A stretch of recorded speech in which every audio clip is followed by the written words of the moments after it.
Suzuki SkyDrive 125 na. Ang problema ay laging napupundi ang mga ilaw at nakailang palit na agaran din napupundihan. Ito ang laging problema ng mga naka-SkyDrive na. Carb-type charging system na nag-a-abnormal kaya. Nadidiskarga ang baterya at kung minsan ay overcharging lumolobo ang baterya. Mahalaga ang chatging system sa SkyDrive dahil ang CDI nito ay battery operated. Mahalaga na good ang regulator at light coil sa stator. At eto, tapos na natin baguhin ang pwesto ng light coil at ground. Dahil ang full wave dapat ay naka-floated na ang ground para wala ng gitnaan. Ang power supply, it means full rotation power na siya. Dito naman sa kanyang regulator ay may magic technique na ipinagbabawal ang mekaniko na unang gumawa. Hahaha, ganyan ang technique na ginagawa ng mekaniko pang samantala. Nakatanggal ang controller ng regulator kaya pala napupundihan ito ng ilaw.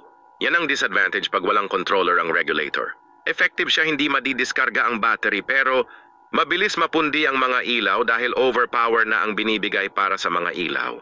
Importante pa rin ang controller. Pansamantala lang yang ginagawa para magamit. Papalitan natin ng mas malaking regulator. Ang kanyang stock, makikita mo ang pagkakaiba. At dito naman sa stator naglagay tayo ng extra wire na pagagapangin hanggang sa harap ng motor para sa regulator dahil mas maganda kung separate na ang wire at bago na ang wiring charger.